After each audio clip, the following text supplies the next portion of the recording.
सभी बच्चों का विज्ञान की क्लास में स्वागत है। 11 लेसन बल तथा दाब।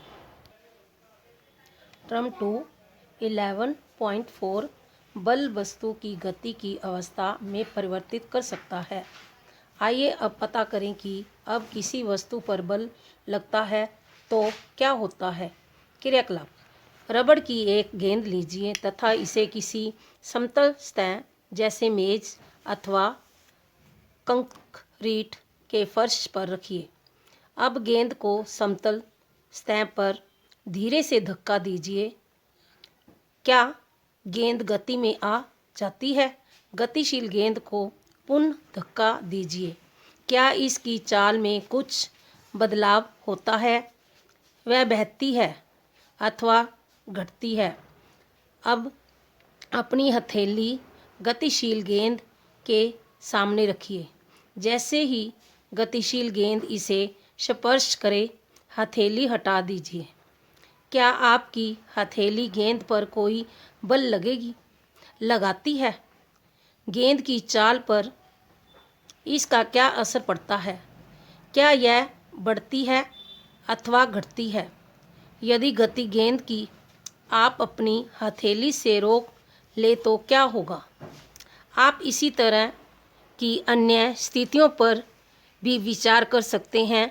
उदाहरण के लिए पेनल्टी किक लगाते हैं समय खिलाड़ी गेंद पर बल लगाता है। किक लगाने से पहले गेंद विरामावस्था में थी, इसलिए इसकी चाल शून्य थी। लगाए गए बल में गेंद को गोल की तरह गति प्रदान की मान लीजिए। गोली गोल बचाने के लिए गेंद पर झपटता है अथवा उछलता है। इस क्रिया द्वारा गोली गतिशील गेंद पर बल लगाने का प्रयास करता है। गोली द्वारा लगाया गया बल गेंद को रोक सकता है अथवा विक्षेपित कर सकता है और गोल होने से बचा सकता है। यदि गोली गेंद को रोकने में सफल हो जाता है तो गेंद की चाल शून्य हो जाती है। ये प्रत्यक्ष बताते हैं कि किसी वस्तु पर लगाए गए बल द्वारा इसकी चाल को बदला जा सकता है। यदि लगाया गया बल गति की दिशा में है तो वस्तु की चाल बढ़ जाती है, और यदि बल वस्तु की गति की दिशा में विपरीत दिशा में है तो वस्तु की चाल मंद हो जाती है। क्रियाकलाप 11.4 एक गेंद लीजिए तथा इसे क्रियाकलाप 11.3 की सतह किसी समतल सतह पर रखिए। गेंद को धक्का देकर चलाइए। अब देखिए, अब चित्र 11.8 में दिखाए अनुसार इसके रास्ते में अपने जमामित वक्त से एक पैमाना लीजिए। ऐसे करके आप गतिशील गेंद पर एक बल लगाएंगे। क्या पैमाने से हटाने के बाद गेंद उसी दिशा में गति करती रहती है?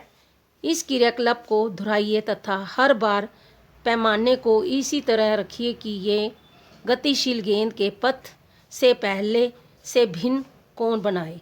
प्रत्येक स्थिति में पैमाने से हटाने के बाद गेंद की गति की दिशा के विषय में आपने प्रेषण को नोट कीजिए, जैसे कि ये चित्र में दर्शाया गया है। हम कुछ और उदाहरणों का विचार करते हैं। वॉलीबॉल के खेल में खिलाड़ी प्रायः विजयी चाल बनाने के लिए गतिशील गेंद को धक्का देकर अपनी टीम के साथियों के पास पहुंचा देते हैं। कभी कभी जोर से प्रहार करके गेंद को मैदान से दूसरी तरफ पहुंचा दिया जाता है। क्रिकेट में बल्लेबाज बल्ले से गेंद पर बल लगाकर अपना शॉट रखते हैं। क्या इन स्थितियों में गेंद की गति की दिशा में कोई बदलाव होता है?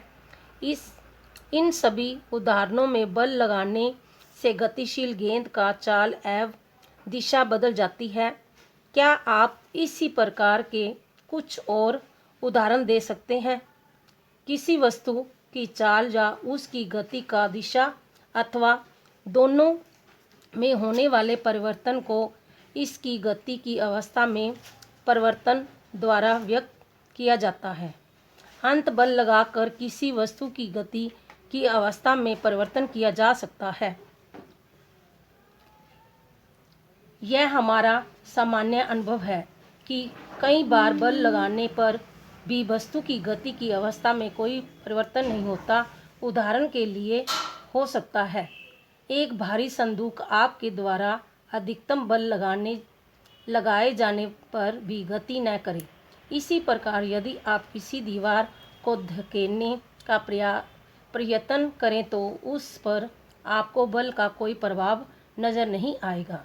11.5 बल किसी वस्तु की आकृति में परिवर्तन कर सकता है। अगले पृष्ठ पर दी गई सारणी 11.2 के अवलोकनों से आप क्या निष्कर्ष निकालते हैं? अब आप अपनी हथेलियों के माध्यम एक फूले हुए गुब्बारे को रखकर दबाते हैं। तब क्या होता है? जब गुए आटे की लोई को बेल कर रोटी बनाते हैं तो उसकी आकृति पर क्या प्रभाव पड़ता है? अब आप मेज पर रखी किसी रबड़ की गेंद को दबाते हैं तो क्या होता है? उपरोक्त उदाहरणों में आपने देखा कि किसी वस्तु पर बल लगाने से उसकी आकृति में परिवर्तन हो सकता है। उपरोक्त सभी क्रियाकलाप करने के बाद अब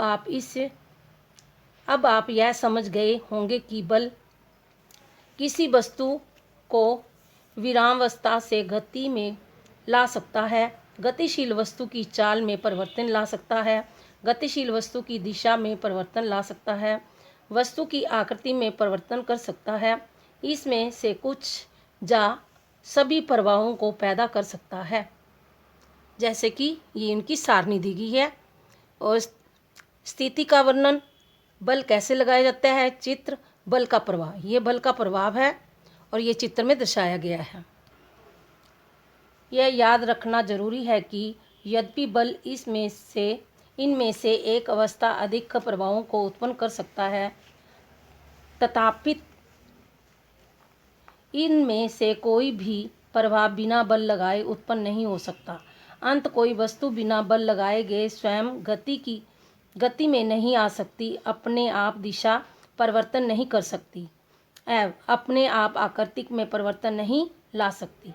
11.6 संपर्क बल, पेशीय बल। क्या आप मेज पर रखी किसी पुस्तक को बिना छुए धकेल अथवा उठा सकते हैं? क्या बिना पकड़े पानी से भरी किसी बाल्टी को उठा सकते हैं? सामान्यतः किसी वस्तु पर बल लगाने के लिए आपके शरीर का वस्तु के साथ संपर्क होना चाहिए। संपर्क किसी छड़ी अथवा रस्सी की मदद से भी हो सकता है। जब हम किसी वस्तु जैसे अपने विद्यालय में बस्ते को धक्का देते हैं अथवा पानी की बाल्टी को उठाते हैं तो बल कहाँ से आता है? यह बल हमारे शरीर की मांसपेशियों द्वारा लगाया जाता है। बेटे, बल कहाँ से आता है? उत्तर इसका यह बन सकता है, बल हमारे शरीर की मांसपेशियों द्वारा लगाया जाता है। हमारी मांसपेशियां के क्रिया स्वरूप लगाने वाला बल पेशीय बल कहलाता है। कौन सा बल कहलाता है? पेशीय क्रिया स्वरूप लगाने वाला बल पेशीय बल कहलाता है। 2 क्वेश्चन बन गए। पशु भी अपने शारीरिक क्रियाकलापों तथा अन्य कार्यों को करने के लिए पेशीय बल का प्रयोग करते हैं। घोड़े, गधे, बैल तथा ऊंट जैसे पशु हमारे लिए विभिन्न कार्य करने के लिए इस्तेमाल किए जाते हैं। इन कार्यों को करने के लिए वे पेशीय बल का प्रयोग करते हैं। पेशीय बल तथा पेशीय बल तभी लगाया जा सकता है जब पेशीय वस्तु के संपर्क में हो, इसलिए इसे संपर्क बल भी कहते हैं। संपर्क बल किसे कहते हैं?